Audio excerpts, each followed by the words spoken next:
Beritakanlah firman, siap sedialah baik atau tidak baik waktunya. Shalom, puji Tuhan karena Tuhan sehingga kita boleh ada lagi dalam renungan harian di hari ini. Firman Allah yang akan kita renungkan bersama di hari ini saya ambil dari Kolose pasal 2 ayat 1 sampai dengan ayatnya yang ke-5. Secara khusus saya akan baca ayatnya yang kedua sampai ayatnya yang ke-5. Firman-Nya berkata demikian. Supaya hati mereka terhibur dan mereka bersatu dalam kasih, sehingga mereka memperoleh segala kekayaan dan keyakinan pengertian, dan mengenal rahasia Allah yaitu Kristus. Sebab di dalam Dialah tersembunyi segala harta hikmat dan pengetahuan.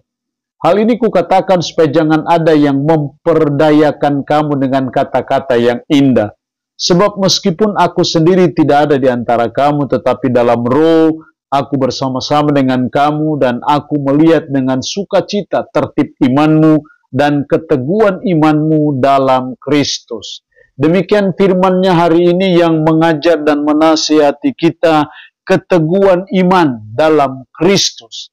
Sebagai umat, sebagai orang percaya, kita terus belajar dan kita terus berusaha supaya kita bisa mencapai keteguhan iman dalam Kristus.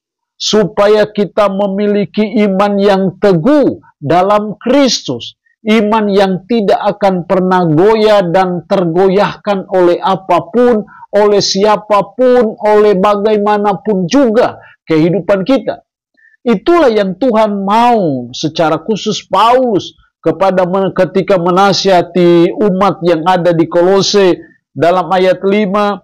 Sebab meskipun aku sendiri tidak ada di antara kamu, tetapi dalam roh aku bersama-sama dengan kamu, dan aku melihat dengan sukacita tertib hidupmu dan keteguhan imanmu dalam Kristus.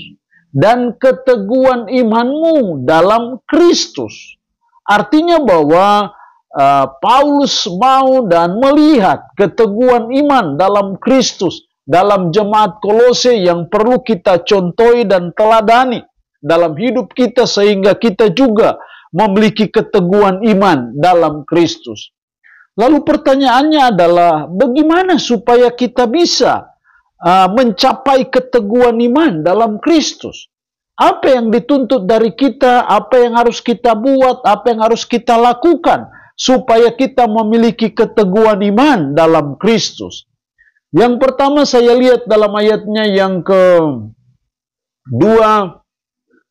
supaya hati mereka terhibur dan mereka bersatu dalam kasih, sehingga mereka memperoleh segala kekayaan dan keyakinan pengertian dan mengenal rahasia Allah yaitu Kristus. Dan mengenal rahasia Allah yaitu Kristus. Saya melihat di sini hal yang pertama untuk kita bisa mencapai keteguhan iman dalam Kristus adalah kita harus mengenal rahasia Allah yaitu Kristus. Atau sama dengan kita harus mengenal siapa Yesus, siapa Kristus itu. Karena tidak mungkin kita bisa mencapai keteguhan iman dalam Kristus kalau kita tidak mengenal rahasia Allah yaitu tentang Kristus. Kalau kita tidak mengenal siapa Kristus, apa yang Kristus buat bagi kita.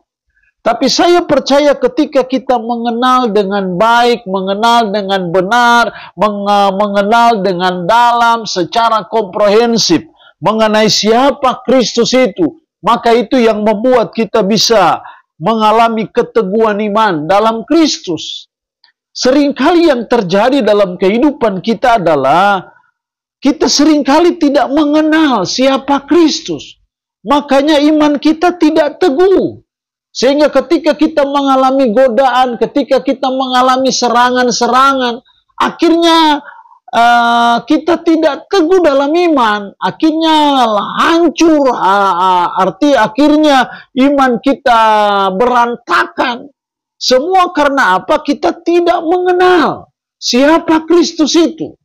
Karena itu pengenalan secara pribadi dan dalam dan komprehensif tentang Kristus itu sesuatu yang sangat penting dalam hidup kita untuk kita bisa mencapai keteguhan iman dalam Kristus itu. Yang kedua, yang dituntut dari kita Ayat 4, hal ini kukatakan, supaya jangan ada yang memperdayakan kamu dengan kata-kata yang indah.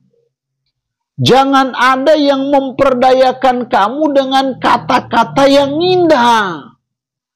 Artinya apa? Yang kedua dalam hidup kita yang dituntut supaya kita memiliki keteguhan iman dalam Kristus adalah jangan ada yang memperdayakan kita dengan kata-kata yang indah. Dengan kata lain, jangan terpengaruh dengan hasutan-hasutan, dengan kata-kata yang indah, yang sepertinya berdasarkan firman, tapi sesungguhnya tidak sesuai firman.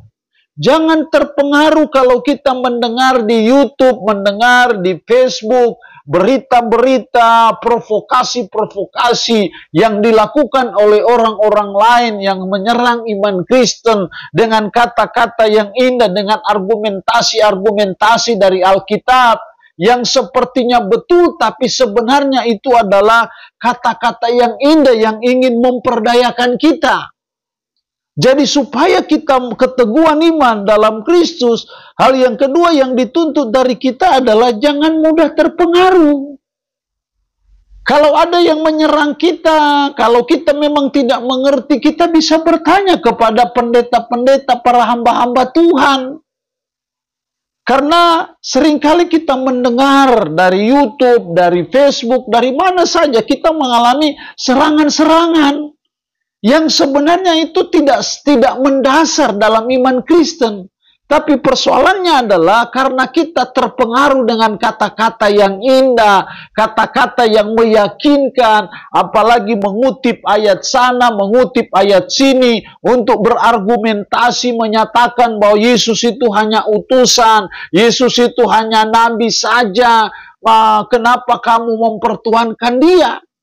Itu semua kata-kata yang indah yang sebenarnya tujuannya hanya untuk memperdayakan kita dengan argumentasi-argumentasi yang walaupun masuk akal tapi sesungguhnya tidak sesuai dengan iman Kristen. Jadi jangan dipaksakan iman Kristen itu dengan iman mereka. Tapi yang pasti bahwa apa yang sudah dijelaskan dalam firman itu yang perlu kita tahu sehingga kita tidak mudah diperdayakan. Kita tidak mudah dipengaruhi oleh pengajaran-pengajaran yang menyesatkan. Tapi sebaliknya kita tetap teguh dalam iman kita kepada Yesus Kristus. Allah yang punya firman ini memberkati kita dengan firman-Nya di hari ini. Amin. Mari kita berdoa. Puji syukur untuk kebenaran firman-Mu hari ini, yang mengajar dan menasihati kami keteguhan iman dalam Kristus. Tuhan, tolong kami supaya kami mengenal rahasia Allah yaitu Kristus. Tolong kami supaya kami tidak mudah diperdayakan dengan kata-kata yang indah, tapi sebaliknya kami tetap teguh dalam iman kami kepada Kristus. Roh-Mu yang kudus tanamkan dan meteraikan firman dalam hati dan pikiran kami, dan sanggupkan kami untuk bisa memperlakukannya dalam hidup kami sehari-hari. Hamba mohon berkat bagi umat-Mu yang mendengarkan renungan harian di hari ini. Yang sakit hamba berdoa dalam nama Yesus, Tuhan lawat, Tuhan jamah, Tuhan sembuhkan dari sakit penyakit yang diderita. Terpuji-pujilah nama-Mu, dalam nama Tuhan Yesus Kristus kami berdoa. Amin. Shalom. Tuhan Yesus memberkati kita dengan firman-Nya di hari ini.